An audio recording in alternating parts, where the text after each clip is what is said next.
All right, Nick, let's talk about some LSU Tigers football. We have a very interesting article this week that I think LSU fans are going to find entertaining, and I think they're going to get excited about it because LSU and this whole team has moved into the 21st century as far as how they're going to get better for this season. Yeah, Miles, I think it's a really great article you dug up. But before we get into that, Tigers fans, we're talking about the future, of course, and that's why we want to hear from you guys in the comment section below. A lot of young athletic talent making their names in spring ball right now. We want to hear what is the one guy so far through spring practice that you think has done the best to make a big name for himself? Or if it's not one guy that stood out yet, give us one guy that you're waiting to stand out, a guy that you think is going to break out, but maybe just hasn't yet. Let us know who you think is the breakout candidate in your mind in the comment section below. All right, Miles, what you got? What's the latest out of LSU? Yeah, Nick, I don't know who they're going to pick for the breakout candidate, but what I do know is that whoever they do pick must have been doing all the right things on and off the field because this offseason and off seasons past, LSU has really turned stuff around as far as how they're getting ready for the season. They've taken a heavily analytics based approach, capturing as much data as possible, and they think they have a strong correlation of doing all of the right things in off season and that correlating to a high level of play in season. And let's get into this article here, Nick, because it is quite interesting to look into it. But we'll start off. Flint, LSU's director of athletic development, just returned from all of his information gathering, and he comes through and looks at his computer screen. All right, Nick. He has a list of players. Some are green and some are red. And the people who are green have filled out their daily wellness questionnaire, asking questions like how many hours did they sleep last night? How well did they sleep? What was their fatigue level, stress level, energy level? How many meals they ate the day before, etc., etc. All the red players are players who have not filled out the questionnaire. They have to fill it out by 11:30 that day. This is a small taste of how LSU is trying to track every bit of data and trying to compile it to see how that affects performance, Nick. Flint and Brian Kelly have really gotten into the weeds into this stuff, and they have gone through all of the data. They go through football training data, talking about GPS data on intensity trends, acceleration, deceleration, and workouts, work volume, etc. And they take all of this information, Nick. They go back, look at the macro for the long-term plans of the program, and they even get into the micro for the short-term day-to-day of how they can focus if someone's velocity or acceleration is down that day. Do they need some extra rest? Do they need time to recover?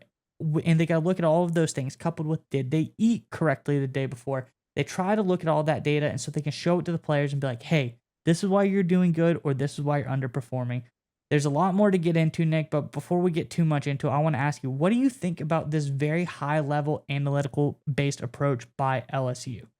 I think it's genius. I think it's genius for two reasons. So I think the first part is we've been hearing analytics make a deeper dive into the world of football over the past 5 years or so. A lot of it's been, garnered around in-game management, when to go for two, when to go for it on fourth down, when to punt, things like that. And of course, there's a lot of people on both sides of the argument. I'm kind of one of those guys. You have to have your finger on the pulse of the flow of the game. Analytics gives you a data point in that case, but it's not something you want to go by every single time.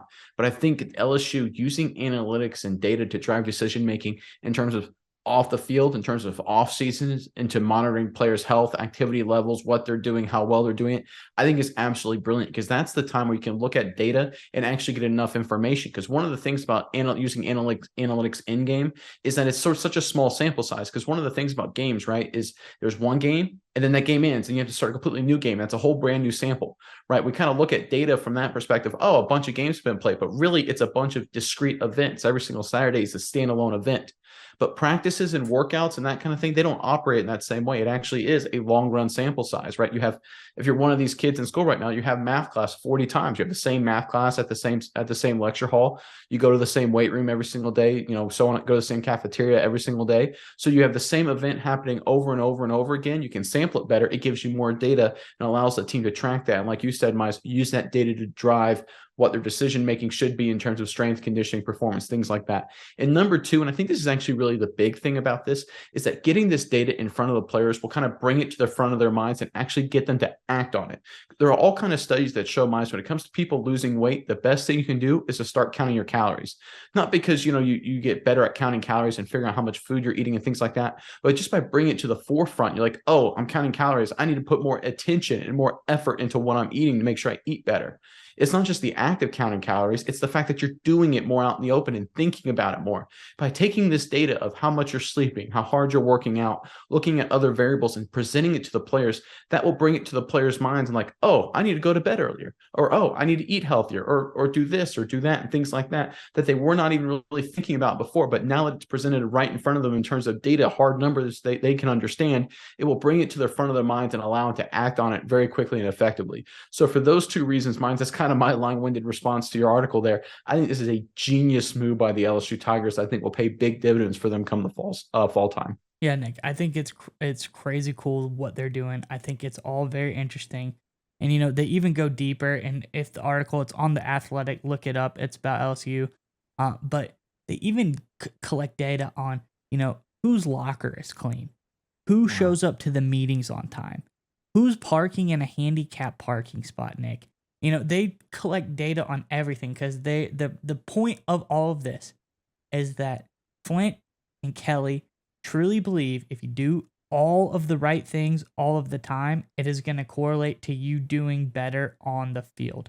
So if you take the time to do the little stuff right, even off the field, it's going to translate because that means you're probably doing all of the little things right to do better on the field. So I think it's very interesting, Nick. If everyone gets a chance to check it out, I think this article is really, really interesting as well. But I'm excited to see how this offseason shapes up, and so we see how LSU performs this season, because if they do good, maybe everyone needs to start collecting every single little data.